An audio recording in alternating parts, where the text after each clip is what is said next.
السلام عليكم، اهلا بيكم في قناه بلو سكاي. في الفيديو ده هنتعلم ازاي نعمل النقشه دي. النقشه دي اسمها بالانجلش بروكن ريب. النقشه بسيطه جدا وسهله، هي شويه شبه غرزه الريب بس طبعا الباترن بتاعها مختلف، وهوريكم ازاي. غرزه الريب المفروض ان هي عامله زي الاستيك، يعني بتلم كده، لكن دي شبهها بس مفروده. تمام، هو ده شكلها من على الوش وده شكلها من على الظهر. النقشة دي ممكن تستخدميها في حاجات كتير جدا، واكتر حاجة مشهورة ليها هي كوفيات الرجالي. تمام، يعني انت ممكن تعملي بيها كوفية رجالي.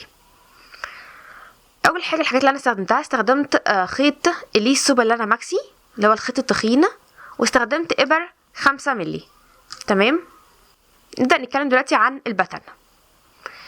النقشة بتاعتي في العرض اللي هو عدد الغرز في سطر البداية مكونة من عدد فردي. تمام، يعني انا هنا في السامبل ده حاطه على الابره 21 غرزه اللي هو عدد فردي.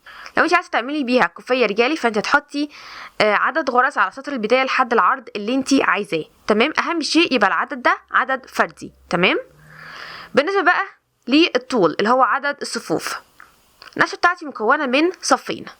تمام، لو انت هتعمليها كقطعه مستقيمه زي هنا كده كانها كوفيه مثلا، اوكي، هتشتغلي الصف الاول هيبقى على الوش اللي هو غرزه الرب، اللي هي هتبقى عباره عن غرزه عدله غرزه مقلوبه غرزه عدله غرزه مقلوبه. تمام، والصف التاني هيبقى على الظهر وهيبقى كله غرز مقلوبه.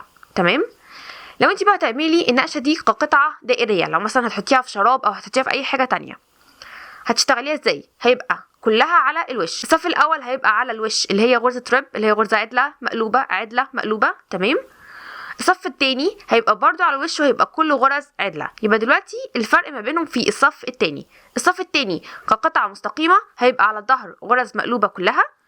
الصف التاني في قطعة دائرية هيبقى على الوش وهيبقى كله غرز عدلة. وطبعا هكتب لكم كل الكلام ده اللي هو الباترن نفسه في صندوق الوصف، اللي منكم بيحب يمشي مع حاجة مكتوبة سواء كان قطعة مستقيمة او قطعة دائرية. تمام، المهم دلوقتي لو انت فعلا عايزه تعمليها كوفيه رجالي زي ما قلت، تحطي عدد الغرز اللي هو سطر البدايه عدد فردي لحد العرض اللي انت عايزاه، وهتكرري الصفين بتوع النقشه. تمام، صف على الوش صف على الظهر لحد الطول اللي انت عايزاه، وفي الاخر هوريكم ازاي هنقفلها. عاده انا بحب الكوفيات بتاعتي تبقى مثلا طولها 1.5 متر. طبعا شوفي الطول اللي انت عايزاه. هنبدا دلوقتي في النقشه في الصف الاول من النقشه. تمام، زي ما قلت انا حاطه 21 غرزه عدد فردي، باكد على موضوع العدد فردي ده. في بس قاعده في الاول، انا دايما بسحب اول غرزه من غير ما اشتغلها. ليه؟ عشان تعمل لي الايدج بتاعي يبقى بالمنظر ده، ايدج نضيف، خصوصا لو انت هتعمليها كوفيه فانت محتاجه الايدج ده. الغرزه اللي هسحبها لو كانت غرزه عدله يبقى لازم الخيط ورايا وانا بسحبها. لو كانت غرزه مقلوبه اللي هي على الظهر، تمام، يبقى لازم الخيط قدامي. دلوقتي انا على الوش وهسحب اول غرزه، دي غرزه عدله هيبقى الخيط ورا، واقوم سحباها بالمنظر ده، هدخل جواها كده واقوم سحباها. اوكي، الغرزه اللي انا سحبتها دي كانها غرزه عدله، يعني بدايه الباترن بتاعي بدايه غرزه الرب، فدي كانها غرزه عدله. يبقى على طول اللي بعدها غرزه مقلوبه، هحط الخيط قدامي واشتغل غرزه مقلوبه. هكمل الباترن بتاعي غرزه عدله غرزه مقلوبه بالمنظر ده.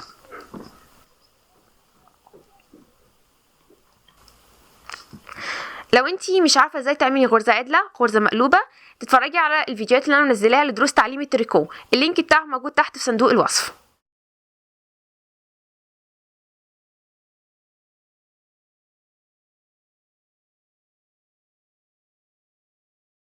هكمل بالمنظر ده لحد الاخر، غرزه عدله غرزه مقلوبه لحد ما يبقى عندي غرزه واحده بس هتبقى غرزه عدله. تمام، يبقى انا المفروض ابتديت بسحب غرزه وهنتهي بغرزه عدله على الوش. تمام،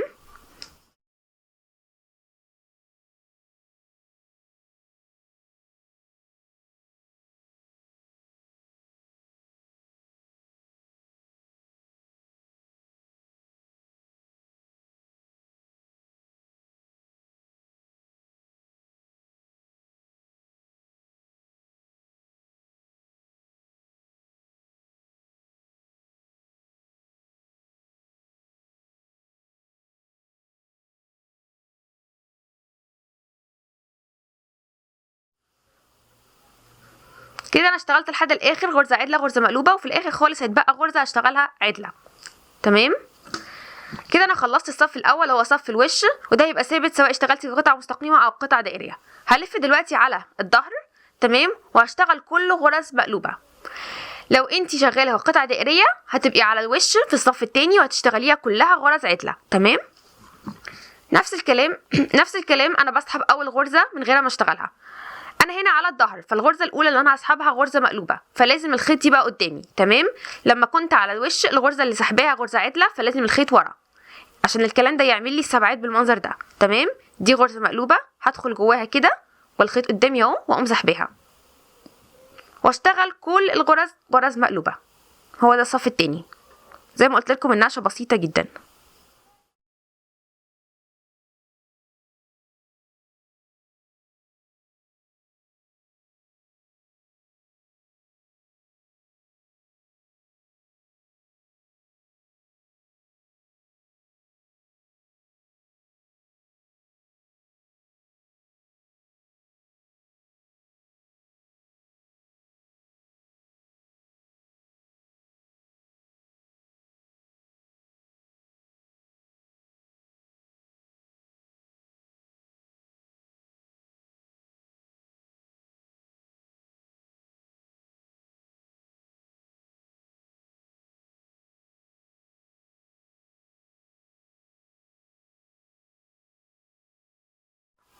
كده انا خلاص الصف التاني اللي هو عباره عن غرز مقلوبه.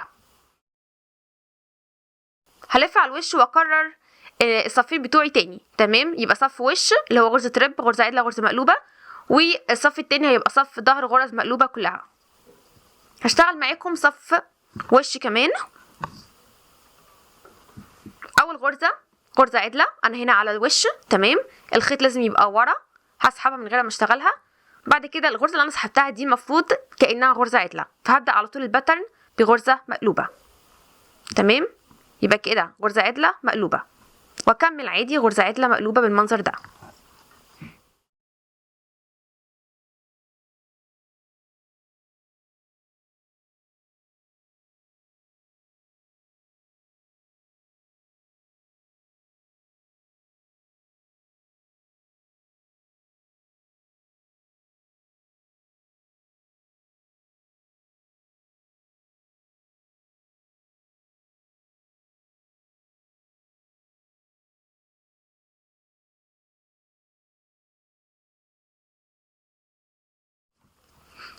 كده انا خلصت الباترن بتاعي غرزه عدله مقلوبه، وفي الاخر انتهيت بغرزه واحده بس هشتغلها غرزه عدله. زي ما قلت بدات بمسحوبه وهنتهي بغرزه عدله.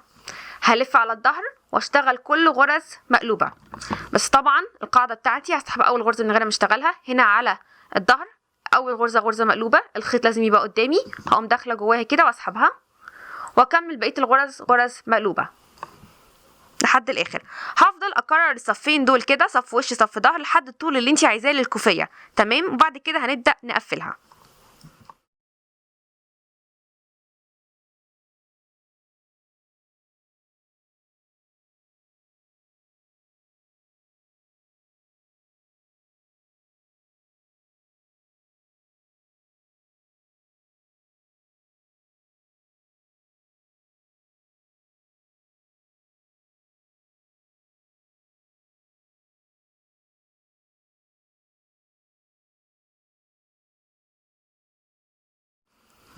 كده انا خلصت صف الظهر. هلف على الوش، وطبعا انت بالنسبه لك المفروض هتكرريها لحد الطول اللي انت عايزاه. انا كنت عامله فيديو لطريقه التقفيل، بس هوريكم هنا ازاي اقفلها. تمام. لو هنا مش واضحه اتفرجوا على الفيديو واللينك بتاعه تحت في صندوق الوصف. اول قاعده في التقفيل هي الغرزه العدله عدله والغرزه المقلوبه مقلوبه. تمام. تاني قاعده، اول لما تلاقي غرزتين على الابره دي هتقومي سحباهم من بعض، تسحبي الاولى من التانية.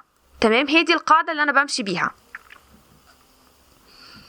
اول غرزه بسحبها من غير ما اشتغلها والخيط ورا لانها غرزه عدله، هقوم سحبيها. بعد كده هشتغل تقري بقى الغرزه دي ايه. الغرزه دي غرزه عدله، هشتغلها غرزه عدله. دلوقتي انا عندي ايه؟ عندي غرزتين على الابره. تمام. هقوم حاطه الابره دي في الغرزه الاولانيه عشان اسحبها من التانية. هي دي القاعده اللي دايما بستخدمها في التقفيل. تمام. انا هنا عندي كل غرز عدله، لكن مثلا لو انت عندك غرزه عدله مقلوبه عدله مقلوبه هتعملي ازاي؟ نفس الكلام، هتشتغلي الغرزه العدله عدله والغرزه المقلوبه مقلوبه، وكل ما يبقى عندك غرزتين على الابره دي هتقومي سحبه الاولى من الثانيه. تمام. دي الطريقه البسيطه في التقفيل. طبعا في طرق تانية كتير قوي في التقفيل. يعني مثلا لو انت عامله غرزه رب وعايزاها تمط معاكي، لو انت عامله المعصم او عاملاها ليه طاقيه وعايزاها تمط معاكي، انا عامله طريقه للتقفيل وحاطه لكم اللينك تحت في صندوق الوصف، اللي هي تقفيل غرزه الرب بطريقه واسعه، والطريقه دي هتبقى مختلفه. اوكي. لكن الطريقه التقليديه اللي هي العاديه لاي قطعه تريكو كده هتستخدمي نفس القاعده اللي انا قلت لكم عليها، اللي هي قاعدتين. هبدا اشتغل معاكم واكمل. اوكي. انا دلوقتي عندي غرزه واحده بس هنا، هعمل ايه؟ هشتغل الغرزه اللي بعديها. الغرزه اللي بعديها عباره عن ايه؟ عباره عن غرزه عدله. هقوم شغلاها غرزه عدله. دلوقتي انا عندي غرزتين على الابره، هقوم سحب الاولى من الثانيه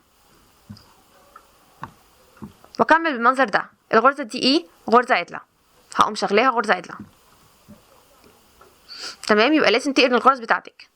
بالابره دي ادخل جوه الغرزه الاولى واقوم سحباها منها. الغرزه دي ايه؟ غرزه عدله. بالابره دي هدخل جوه الغرزه الاولى واقوم سحباها منها.